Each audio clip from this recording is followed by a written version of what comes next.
Good afternoon, everybody. I hope everybody's had good lunch and you're awake. I'll start. Our presentation is in two sections. Now it's stuck. So Tejaswini and I will be presenting on behalf of our consortium, which also has Nisargayatri and Rock Outcrop Network, somebody from Biome. Now, roughly we'll be having two parts to this presentation. The first being that I'll talk about a little bit on World Heritage, our specific potential with respect to the site of Konkan Geoglyphs and World Heritage in general. Thereafter, why is it that we are definite about geoglyphs as a standalone and a special category of rock art? And why should these Konkan geoglyphs have a special mention on the World Heritage list? And then some bits of way forward and how, of course, universities and different stakeholders can definitely participate to make this work. So what I'll give you, Kruti has already given some bits with respect to Mumbai. Now there's been a change in the system of World Heritage and the whole nomination. So I'll come to that. So now, basic facts. You have something called UNESCO, that's name number one. The second fact is UNESCO encourages, doesn't compel, state party, that is, say, India, and for the time being, for context, state government of Maharashtra, that to identify, protect, preserve heritage with, and have a special list for sites with outstanding universal value. Now, when we look at our heritage, everything for us is outstanding. Sometimes because we are passionate about it, sometimes plainly because we don't know enough about it. Both happens. And sometimes because why not? I mean, the belfries are otherwise a grade 2 heritage if you look at the whole of European list, but ours also could just make, depending on how much we know about our properties. Now, in this world as of today, we have 1157 World Heritage properties, of which India has 40, which means it's an appreciable number. And if for any particular World Heritage site to be put on the list, it has to have outstanding universal value, which is so exceptional that it transcends. I mean, it's international. It's heritage for everybody. It has to have something called meet the 10, one at least of the 10 criteria. I'll come to the criteria. And then it has to be have integrity. Authenticity means it is a true representation, so no replica, no copies. It has to be the truth. And of course, a very big part of it is about protection and management. So some fundamentals which actually, whether it's somebody from UNESCO or something that we are hammered at, we need to understand is UNESCO only acknowledges and enlists. It's almost like an office bearer. But it is up to us, which means the state party, the responsibility is on us to be able to identify the heritage, to be able to clearly articulate why is it World Heritage, why is it that it is heritage for everybody. So responsibility is on the country. The third and the very important thing is, you said it's World Heritage, heritage for everybody. Therefore, we have to commit to protecting, maintaining, managing. It's not like UNESCO takes off a site out of the list by default. There are certain commitments we make, then there are commitments that we break. So there's a bit of an introspection needed here. Now, moving forward, there are two types of convention, and one is for tangible heritage, that's on your right, which India has 40 sites for. And there's something called an intangible cultural heritage list, where India is doing superbly. In fact, the Kumbh Mela, I think 2017, thereafter, there are sites related to Vedas, there are dance forms. We've been doing brilliantly on the other list as well. But for today's discussion, we'll stick to the tangible World Heritage list because we'll be looking at the Konkan geoglyphs. Now, our focus is that we have 10 criteria, all right, of which 7 to 10 are natural criteria, and 1 through to 6 happens to be cultural criteria. And the Konkan geoglyphs fulfill criteria 1, that it's creative genius, Criteria 3, that it is an exceptional testimony to our culture and tradition. And criteria 4, which talks about stages of humankind. Now, specific information of which Tejaswini will be discussing. And I will just open up about the property. So there are two types of properties which are generally accepted. Like Mumbai, this will also be a serial nomination. So which means we will have 9 different properties ranging from Ukshi in the north, if you are able to place one of the red highlighted letters in the north, and Pansaimal straight down to the south, that's in Goa. So it's going to be a task to manage. Every bit of task has to be equally attended to across all of this coastline, across any municipal requirement, across any master plan, development plan, any requirement. It has to be consistent maintenance management regime that has to be followed. Now, normally what used to happen till last year is that you have a tentative list prepared, goes on the World Heritage tentative list. 1 year it stays on the list. Thereafter, we submit a draft nomination dossier, which takes roughly about a year minimum, year to 3 years, optimally 3 years. Thereafter, it's 1 year of evaluation. However, 2023 onwards, there's going to be something called a preliminary assessment report. So everybody who's doing a doctorate, I've heard a lot of people complain while they do their doctorate that it's never ending. This is now going to become a never-ending process, because year 1, when we submit our tentative list proposal, thereafter, we have to submit after a year something called a preliminary assessment report.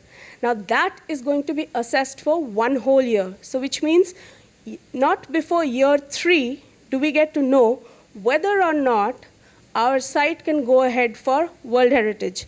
Now from year 3 to year 4, that's the soonest that we can prepare a nomination dossier. That dossier gets evaluated for 1 whole year. So that's the 4th year at least. Now this is not the end. This is where we've just submitted to the World Heritage Committee that we have something very super special. Our evaluation really begins after that, because we have to submit something called a management plan, site protection management plan. Now, Dr. Garge sitting here will be taking lead of that site protection management plan for all of those 9 properties across the Maharashtra and a bit of Goa coast. And every year we have to file something called a, every 5 years that's periodic reporting, and every year a state of conservation report. So we'll be assessed. It's like an annual exam we will keep giving for perpetuity. That's World Heritage for you. Behind all the glamour, glitz, all the tag, it's just sheer hard work. Now, we'll talk about that's the easiest timeline that I can put, just so that everybody can understand. Now, we have 9 properties. There are 3 things that we will have to talk about, since our previous presenter already introduced to you what SOUV is quite big. So SOUV literally will tell you why is it this particular 9 site is distinct. Now, there are about 1,700 clusters all along the coastline. Out of them, 9 have been selected because these are representative properties. I'll come to the details later. The second thing that we have to be able to demonstrate is that between each other, between these 9 and between the 1,700 odd sites, and thereafter, all the other geoglyphs around the world, how is it that these 9 properties are so distinct that it has to be on the World Heritage list, that it has to be 1158th site on the list in I'm forgetting the counting, maybe 5 years later. The third thing that we have to do is prepare a site protection, maintenance, management plan. Now, the pictures that we will come to for each of these properties, you will see that these are open grasslands. So what could go wrong? There's no development. It will seem like that, but then we'll come to the kind of development pressures that are possible even in open land. I'll give you roughly how we ascertain that why geoglyphs alone and the scopes and challenges. So technically there are 4 different types of rock art, if I may. Tejaswini, would you like to pitch in here? So you have petroglyphs, which are on the rock surface, but much smaller in scale. You have pictographs. Then you have petroforms, which are almost something like a positive geoglyph. And you have something called the geoglyphs, which are on the bedrock. So I'm just putting this simplistically. So you're scooping out material, and you're creating these art forms on the bedrock. Right now, these are on the lateritic plateaus, on the Sada plateaus. And of course, if I have to look at the characteristics, these are huge in terms of scale. And you can only view the entirety or the distribution of it in terms of if you're at an elevation. So we really wonder how they got around making it in that scale, because there was no other way to see it. They had no Google Earth. And another thing is that it actually demonstrates bits of tool-making technique, ability to manipulate laterite, and the awareness of the local bedstone, how to manipulate it. Otherwise, they could be spending lifetimes trying to make these huge canvases. So this is a site called Cote. Presently, it's not on the UNESCO's list. We are wondering whether or not this could be on the list as well. So if I were just defining it, then these are prehistoric rock art. And these are some other rock arts around the world. You have the Peruvian, you have one in California, you have one in Chile and in Peru. And then you have Konkan geoglyphs on the Sada plateau. That's the whole of the Sada plateau. If you can see where the blue arrow is, that's where the Ukshi, the elephant, in its form and in its details lie. Now, one of the questions which has quizzed anyone studying geoglyphs around the world, and thankfully nobody has really come to an answer, is that why did they make it? Why were these huge out-of-scale drawings made? Why were these compositions? Whether we can even use the word composition, because there's no correlation between different drawings. Were they hunting maps? Possibly they could have been. They could have been species calendar, that they are maintaining the count of how many fertile, how many species passed, what can be hunted. They could be navigation map, because once when we do go down to these geoglyphs and we start measuring whether or not it's in alignment, they do show alignment, and especially during equinoxes and solstices, you could note the shadow and direction. Then, well, human need for art is a well-read subject. So were they just about art, or were they totems? Was it to indicate some kind of a route and to kind of map a route for perpetuity, or was it related to cults? But what we do understand is, additionally, what it can tell us are that there used to be some endemic flora, fauna. Maybe they just documented. So we get to know that, yes, this is a group that either have seen rhinos in this area. This is from a place called Deud. Probably they saw a double-horned rhino in the area. Or if they migrated in bands, they came from a place with double-horned rhino. So probably it helps us piece together a greater narrative. We could study the cognitive evolution, how strokes, how drawings, how artistic expressions evolved. This is still a gap. Some of the, while we do not see floral depictions in our geoglyphs that we have selected, but we could be open to looking at different floral forms and the geometric shapes. Now again, nobody has pointed it out that, okay, this is it and this is why they depicted a certain kind of geometric form. Then we look at different types of tool-making behavior through these properties. It is also possible to study different evolution of skills of carving and manipulation of laterite.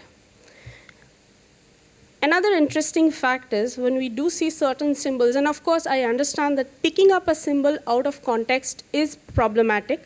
However, when these symbols were studied, labyrinths specifically, there is a certain commonness across cultures of different spaces. Now, whether all of these people met at a point or did not meet ever is very hard to tell.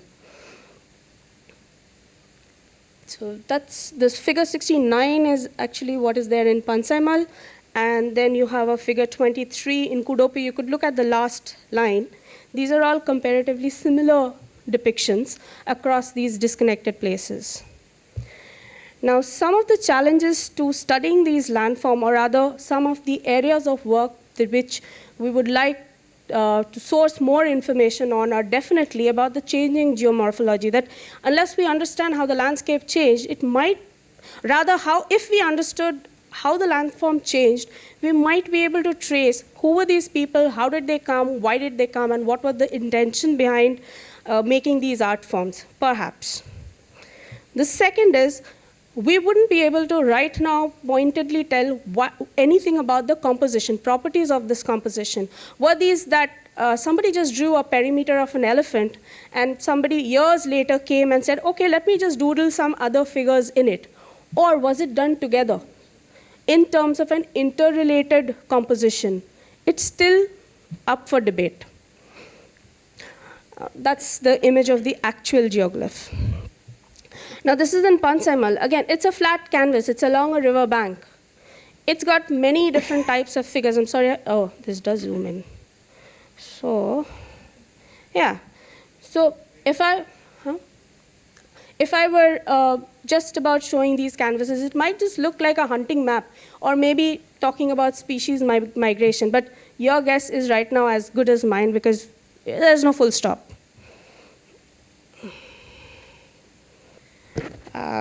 The other thing that it's a little difficult to interpret as of right now is the intent. One is the composition, and then the intent of making these art forms. So that's the actual figure. Now, if I look into the figure and try to put meaning into it, the crosses that you see do sit along cardinal directions, but it would be a little premature to put a full stop and say this is a very beautifully carved out compass. That's a little, or it could have been a compass. Then, I don't know how a narrative like a fish met a jellyfish and a tiger would really sound sensible, but there must be a reason why people drew these figures together and in a certain distance with a certain level of detail in these figures. This is a figure that I find very interesting. In fact, once we started looking at the site, and we looked at a parallel narrative where speciation was being studied through rock painting. If you do notice figures inside the boar, and you notice the stomach, the belly of the boar, it's possible that there's a teat and that there are smaller figures inside. But again, I'm not a specialist in being able to decipher this. Perhaps we need to sit with a specialist and understand these figures better. Tejaswini? So Tejaswini will give you more specifics on each of the properties, and I leave you with questions and a little bit of information on World Heritage. Well, Somi, I think questions still remain. A lot of questions. इथे कातळ शिल्प किंवा petroglyph न ऐकलेले किंवा न पाहिलेले किती लोक आहेत, न ऐकलेले. सो आय थिंक राईट नाव कातळ शिल्प किंवा पेट्रोग्लिफ्स हा आपल्या सगळ्यांसाठीच बजवर्ड आहे, right. So what Somi said, that there are a lot of questions, and how we started for our project was, okay, there are 1700 petroglyphs in 95 clusters on 95 sites. Each has a lot of repeated animals, a lot of repeated abstract patterns. There are some animals which are only once or twice depicted. There are some patterns which are only once depicted. But then, you know, it was very difficult task for us to choose which is going to be on the World Heritage tentative list. So out of 1700, we chose number 1 as per OUV, which will satisfy OUV. One, OUV, human genius, but for that we need to know the entire picture, so integrity has to be there. So we need to have that, that petroglyph well preserved, the best preserved amongst them. We need to have that is better protected, and why we'll come to that later. And also, we needed to have the site which will tell us more about how geoglyphs were carved, how geoglyphs were, what was the intent of it, what was the composition of it, and how it is going to show us criteria 3 and criteria 4. So these were the properties, these 8 were the properties which are in Maharashtra, Ratnagiri and Sindhudurga district. Sindhudurga district is only one, Kudopi. Pansama is in Goa. Goa has 4 other geoglyph, petroglyph properties as well, but this is the best preserved and it can tell us more about geoglyphs. So one, Barsu is a cluster, we all know Barsu. I'm not going to go in that, but largest cluster with 62 geoglyphs, and more people studying the area, more people, rather researchers going in that area are finding more geoglyphs. So right now we have 62. You might come up with more geoglyph numbers. Kasheri is right now the largest one, as she showed the elephant. It is a elephant figure by almost 12 meters by 13 meters, and 52 smaller animals are depicted within that elephant, and there are more animal figures depicted around it, and there are cupules as well. Devache Gotne is a single human figure, but it has a magnetic field around it, and it doesn't go like entire Sada, but it just have almost 150 meters around it. Fourth is Rundetari. Rundetari actually just showed it has an abstract pattern and a jellyfish and a shark and a tiger. Ukshi is just one depiction of an elephant, but then it is a stylized elephant. It's not like Kashari has more natural one, and this is a stylized elephant. Jamrun has a combination of human, animal, abstract figures, and there is one particular depiction which has, it doesn't have cupules per se, but it has properly carved circles, and those circles are making an arrow. And that is not been seen anywhere else. Kudopi again has, it's a large plateau and many figurines. It's etched and scooped figures of animals, geometric patterns. Devi Hasor is an abstract carving, and there are some more geoglyphs we are finding surrounding it. Goa again is a Pansama.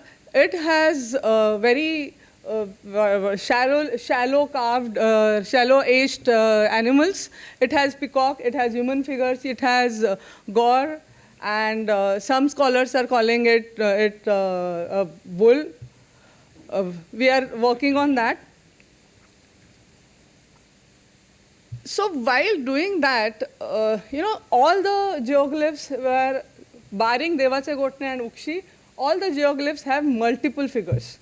So right now our job is to just focus on documenting it first. Then, and documentation doesn't mean entire cluster, but documentation also means each and every figure we have to document. And why, if you have been to any geoglyph, you will realize that there are some etchings and then there are some lines. And many times, it's very difficult to identify a natural feature and a carved line. So we have to be very careful doing that. So what we did was, we started with technique, how they are carved, and we came up with 3 patterns right now. One is scooping. Scooping means actually, so if you see in Devi Hasor, the first figure, scooping is deeper scooping, and then etching is just like pencil, if you do pencil etch or just stone etch. And third is taking material out. The Devache Gotne has just a figure, and then just they have removed material out. It's not really a deep scooping or just a etching. Then it was also important that each of these figures were documented in that way. So how the Kashari has cupils which are scooped. Kashari has etching, which is a larger elephant is etching, and then Rundatari has both. Scooping also, main abstract pattern is scooping, and then there are etching as well. And Barsu also has both scooping as well as etchings. Devi Hasor has main abstract is scooping, but here there is a difference between Rundetari and Kashari. Rather Devi Hasor, Rundetari is very minor etching, rather minor scooping, very flat scooping, and Devi Hasor is a deep scooping. So Jamrun, Kudopi, Ukshi, so we went on doing that.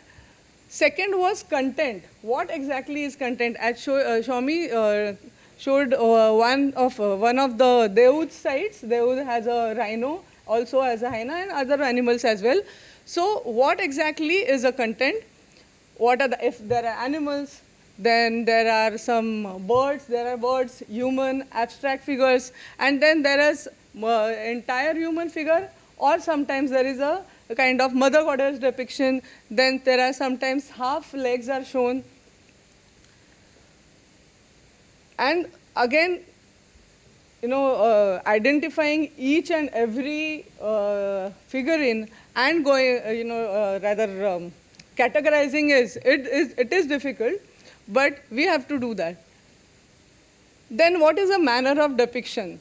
As again, as Somi told us, if it is composition, if it is a narration, if Devache Gotne is just a single figure, what we see today, but what exactly they want to show.